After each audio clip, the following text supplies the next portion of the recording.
I didn't understand it then. I was 9 years old, too young to ask the right questions, too young to notice how my parents looked at each other when I mentioned the woods. I'm 41 now. I have 2 kids of my own. And I still don't talk about what happened that summer, not because I forgot. I remember everything, the sounds, the way the air felt, the silence in the car on the drive home. I just don't have the words for it. Neither did my parents. Neither did my grandfather, who owned that land for 60 years before we sold it. We didn't lose the land. We got rid of it. And no one in my family has been back since. My family owned property in the Ozarks, 120 acres in southern Missouri. Hills, woods, a creek that ran through the middle. My grandfather bought it in 1961, built a cabin there with his own hands. Every summer, the whole family would spend 2 weeks on that land. Cousins, aunts, uncles, it was tradition. I loved it. As a kid, it felt like the edge of the world. No neighbors, no traffic, just trees and sky and the sound of the creek. But there was one rule. Don't go past the stone wall. The stone wall was about half a mile from the cabin. Old, crumbling, covered in moss. It ran along a ridge and disappeared into the trees on both sides. I asked my dad once what was on the other side. He didn't answer right away, just kept walking. Then he said, "Nothing you need to see." I asked my grandfather the same question a few days later. He looked at me for a long moment. Then he said, "That land isn't ours." I told him it was. We owned all of it. I'd seen the maps. He shook his head. "The paper says we own it. But something else lives there. And it doesn't want visitors." I thought he was joking, trying to scare me. That's what grandfathers do, right? But he wasn't smiling. And my parents never let me go past that wall, not once, not even close. The summer I turned 9, something changed. My cousin Tyler was there. He was 12, older, braver, the kind of kid who didn't follow rules unless someone was watching. One afternoon the adults were at the cabin, playing cards, drinking beer, not paying attention to us. Tyler looked at me. "You ever been past the wall?" I shook my head. "Me neither, but I'm going today. You coming?" I should have said no. I knew the rule. I knew my parents would be angry. But I was 9, and Tyler was cool, and I wanted to know what was on the other side. We walked through the woods, found the stone wall, climbed over it. The other side looked the same at first. Same trees, same hills, same dirt. But it felt different. I noticed it right away. The air was heavier, warmer, like walking into a room that had been closed for too long. And it was quiet. Not peaceful quiet. Empty quiet. No birds, no insects, no wind in the leaves. Tyler didn't seem to notice. He kept walking, deeper into the woods.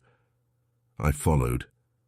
My heart was beating fast, not from the hike, from something else. About 10 minutes past the wall, Tyler stopped. "Do you hear that?" I listened. At first, nothing. Then I heard it, a sound. Coming from somewhere ahead of us, low, rhythmic, like breathing but not quite, like something large, exhaling slowly, over and over. Tyler looked at me. His face had changed. He wasn't smiling anymore. "What is that?" I didn't know. I didn't want to know. The sound continued, steady, patient, and it was getting closer, not louder, closer, like it was moving toward us without making footsteps. I felt pressure in my ears, like descending in an airplane. My vision blurred at the edges. I felt dizzy. Wrong. Tyler grabbed my arm. "We need to go." We turned around, started walking back toward the wall. The sound followed us. Same rhythm, same pace, always behind us, never stopping. We walked faster. Then we ran. I don't remember climbing over the wall. I just remember being on the other side, gasping for breath, my legs shaking. Tyler was pale. His hands were trembling. We looked back at the wall.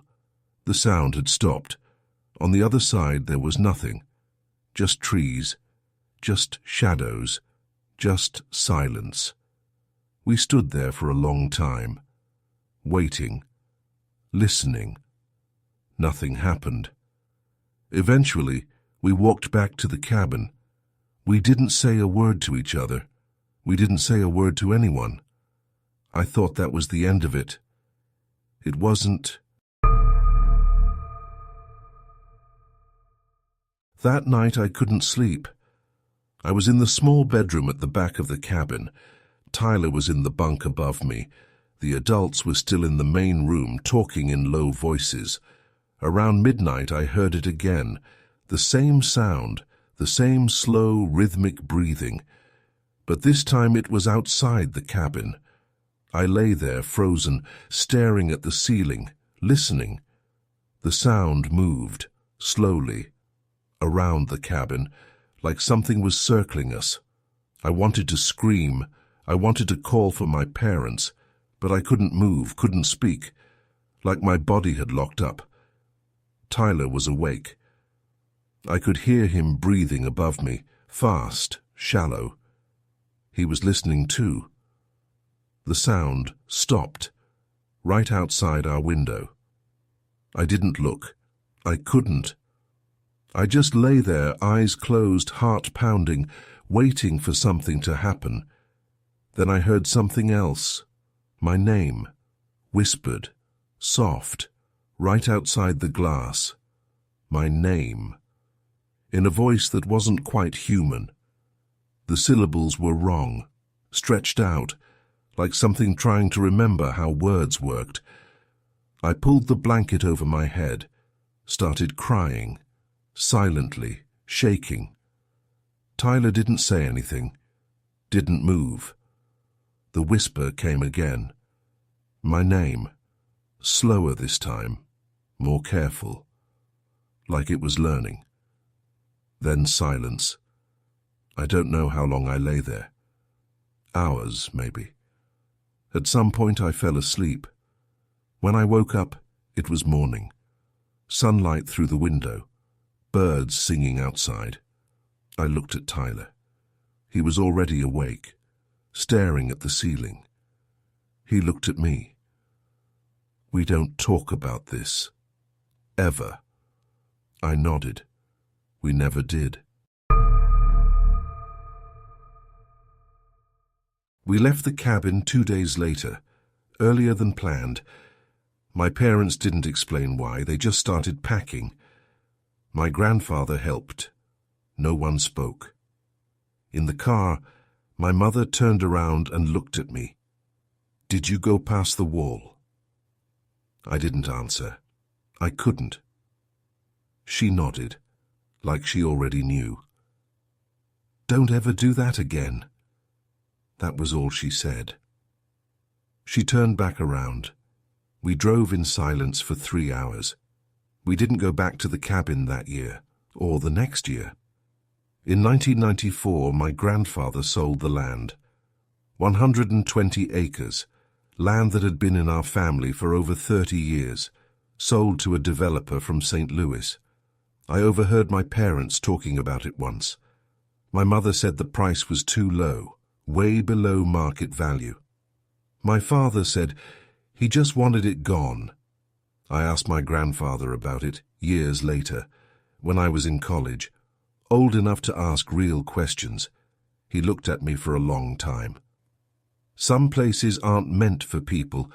I should have known that before I built there, before I brought my family there. He paused. Whatever lives past that wall, it was there before us. It'll be there after us. I just didn't want to give it any more reasons to notice us. I asked him what he thought it was. He shook his head. I don't know. And I don't want to know. Some things you're better off not understanding. He died in 2003. We never talked about it again. I'm 41 now. I have 2 kids. A boy and a girl, 8 and 6. We live in Colorado. Far from the Ozarks, far from Missouri. That was intentional. My kids ask me sometimes about my childhood, about my family's land, about the cabin in the woods. I tell them stories, good stories, about fishing in the creek, about catching fireflies, about sleeping under the stars. I don't tell them about the wall. I don't tell them about Tyler. I don't tell them about the sound or the whisper or the night I lay in bed crying while something circled the cabin. But last summer we went camping, just the 4 of us. A state park in the mountains. My son wandered off one afternoon, only for a few minutes, but when I found him, he was standing at the edge of the woods, staring into the trees. I asked him what he was looking at. He said, "Nothing. I just felt like I shouldn't go in there." I looked at the woods, normal trees, normal shadows, nothing unusual, but I felt it too. That same heaviness, that same quiet, that same sense that something was watching. I took his hand. "Trust that feeling," I said. "If a place feels wrong, don't go there. You don't need to know why." He looked at me, confused, but he nodded. We walked back to the campsite. My wife asked what happened. I said nothing. He just wandered off. That night, I lay awake for hours, thinking about my grandfather, about the wall, about the summer of 1992. I promised myself when I had kids that I would explain things better, that I wouldn't just give them rules without reasons, that I would be honest. I didn't. I gave my son the same answer my father gave me, the same answer my grandfather gave him. Don't go there. You don't need to know why. I told myself it was to protect him. Maybe it was. Or maybe I just don't have better words. Maybe no one in my family ever did.